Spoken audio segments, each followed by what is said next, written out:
To kendo dweche auchiel oserumo chakre jatend piny Kenya William Ruto yang chenro mar chiwo hola ne jogo mayutogi ni piny kata Hustler Fund. Edwin Okoth kolonwa kaka holano osedhach kod jopiny kaachiel kod paro mawuok ewi chenro ma ichano landi tielo mare mar ariyo e kinde nyasi mar Madaraka ma higani.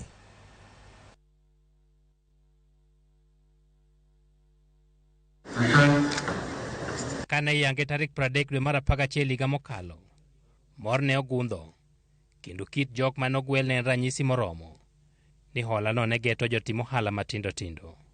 Kata jotelo bende chieng'no ne otemo kar ma ginyalo mondo ginyis ni gin kanyakla gi jopiny. Dweche auchiel bang'e, sani fuel mwagoyo siling 200, Hustler Fund wa siling 500. Nisani gino konyi ga ngoyo ohala mano wach ni mama mboga imiyo Hustler Fund. Alot mane modi war gi siling 500 to kiware gi 500 di us bi yudo ohala mane. Hustler Fund wachore ni osemiyo ji milion 20 omenda maromo siling bilion 27. Mano tiende ni thoth jok mayudo holano ithoro miyo omenda ma okal siling 1,350 ka omenda manosingi ne onego bed kind siling 500 nyaka siling 50,000. Gi increase mondo bede up to chakre 10,000 kadhi up to 200,000. Mano nyalo miyo ng'ato timo go gire moro nyalo kata yawo go ana. Jotend piny owacho kata kamano pako Hustler Fund kaka achiel kuom chenro mar reso oganda mane ok nyal yudo hola e yo mayot kuonde mamoko. Kwan ma jatend piny Kenya William Ruto kod jatend migawo mar riwruoge Saga Simon Chelugui ne ogolo ewi kwan mag jogo mosekawo hola dwe mar 5 ni kod pogruok. Hustler Fund ambayo leo imekopesha pesa bilioni 27.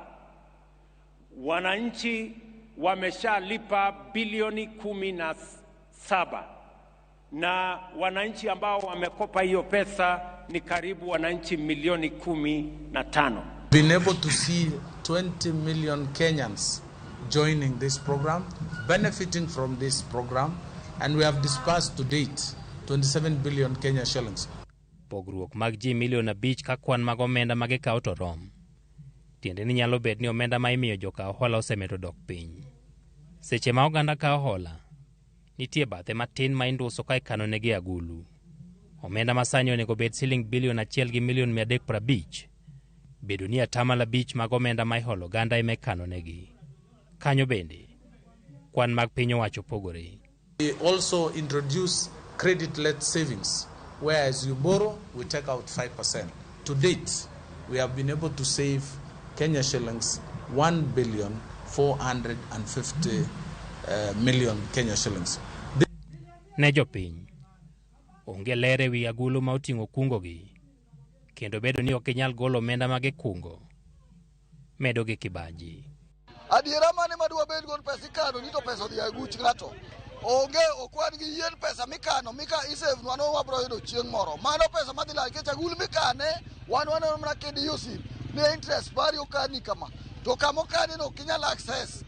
Adiera onge ke samo keto gini en okete kaka president to okobiti nyaka chieng' mowe tich president moro donje ere kaka wabro gen pesa no save nwa. Kapo ni ng'ato save ma otimo transaction mang'eny ma savings no biro malo, ginyalo konyalo withdraw to gikete na process way ma ng'ato bende nyalo gole.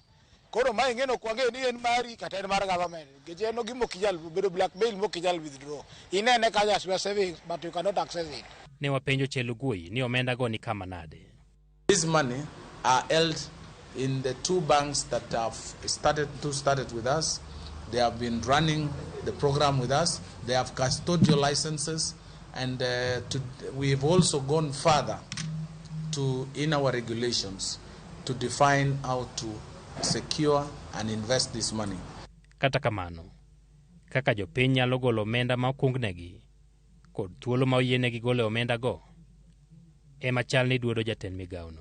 In these savings, we have short term which is accessible within 1 year, and we have long term which is accessible within 1 year. To date, out of that 1,450 million, 30% will go to short term. Ne moko kuom jotelo, oganda onego med mana kawo holano kendo gichule ma ok gilal kode. Kata tin kamano. Hustler Fund ng'ama dhi pe ye onge, ng'ama dhi biro dalani kawo gweno kata kana kawo dhot mar odi kata kao dheri dhi kodo nikech hustler fund onge haja mar lal pesa mar sirkal $500 kata $1,000. Kete ma kidwa lal kode ken $50,000. E nyasi mar Madaraka ma idhi Bagembu, okang' mar ariyo mar hustler fund idhi yangi. Kendo penjo en mana ni bende oganda biro nyalo kawo omenda madirom gi chako helni. Koso pod en mana ma idolo matin ma pod biro kelo ywak. Edwin Okoth, Ramogi TV, Nairobi. Kwa kanyo ni chenro mar bero mar ring